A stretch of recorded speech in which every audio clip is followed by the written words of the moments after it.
戴 P10鼻枕，我会不会二氧化碳潴留？其实这个问题啊，我在刚刚做呼吸机的时候啊，曾经碰到过。首先，我们分清楚这个二氧化碳潴留是怎么回事。二氧化碳潴留其实说的通俗点，就是你的二氧化碳排不出来了，或者排的很少了。这种一般情况是慢阻肺的，肺功能的问题。我们人这个肺啊，你到了里面看的话，肺泡啊，其实就跟皮球一样的。你像我们这个壮年人、中青年人，肺泡弹性就跟皮球一样的，非常有弹性。肺泡是泡在血液里面的，完成这个气体、氧气进入血液里面的功能的。肺泡是有弹性的，你切开肺泡里面呢，它有两扇门一样的个东西，吸进氧气，这个门就打开来了，呼出去二氧化碳就打开来了。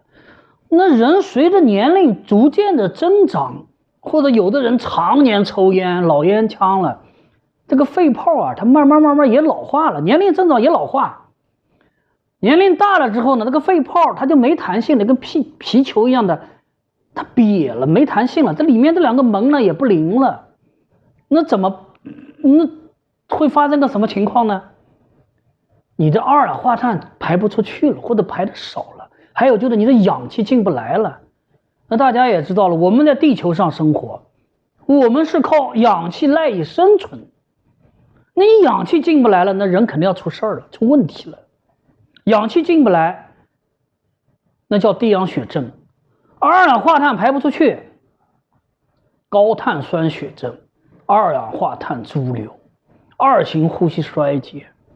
低氧血症也叫一型呼吸衰竭，这都是肺功能下呼吸道的问题，通称叫做慢阻肺。慢阻肺是简称，全称叫做慢性阻塞性肺病，它是指下呼吸道阻塞，跟我们经常讲的睡眠呼吸暂停有个区别在哪儿？睡眠呼吸暂停是上呼吸道阻塞。鼻子到这个位置的这截距离狭窄了，打呼噜了，呼吸暂停了，呼吸暂停了。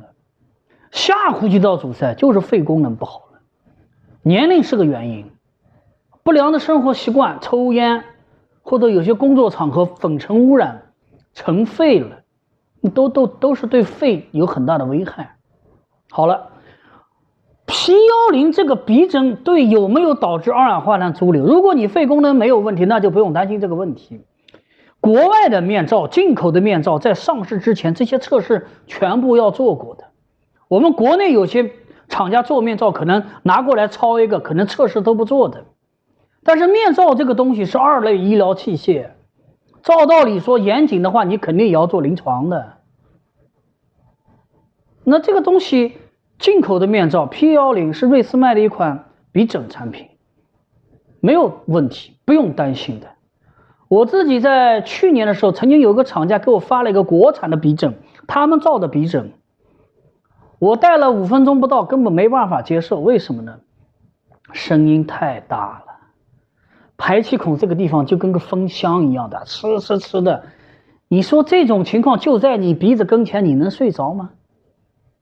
做产品、做研发是一个严谨的事情，很多厂家就说了，呼吸机很简单，没有问题，面罩嘛，这不就是点塑料的东西吗？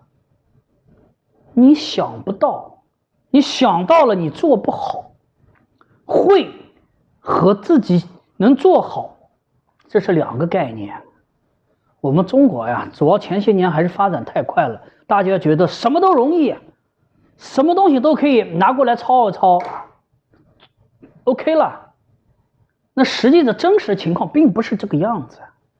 这个面罩自从研发出来以后，你得去做测试，你得有相关的测试设备。这个排气孔是多少个，多大的直径，它里面是不是有斜面，是平面的还是弥散的，这个东西要测试过的，没有那么容易。很多人说为什么面罩这么贵呢？就是几个塑料件、几根头带，那么贵，400-500块钱，上千块钱，为什么贵？第一，呼吸机这个东西，它这个小众需求没有你手机、家用电器这么需求量大。第二，这个东西它研发起来还是有点困难的，有时候你甚至看到这个东西你做不出来。曾经有一个面罩厂家跟我说：“哎呀，我就做不出来人家这种工艺上有差距，还有就是材料上有差距。”昨天我找了一些头戴去测试，国产头戴跟进口头戴的材质都不一样，这个材质你甚至花钱都买不到。不是说中国制造就很强了，要分领域的，低端的制造，然后脸盘、牙刷、衬衫、衣服衣服也不好说，有些材料你都搞不定。所以说这个东西要心存敬畏。好了，二氧化碳潴留的问题，如果你肺功能没有问题，根本不要担心的。面罩只要是正常市面上销售的面罩，基本上也不用担心。如果面罩都连排气孔都没有，这种是医用面罩，它有平台阀去漏气。注意，面罩排气孔主要是防止二氧化碳潴留，但是你肺功能正常，不用担心这个问题。好了，今天就跟大家说到这个地方，谢谢。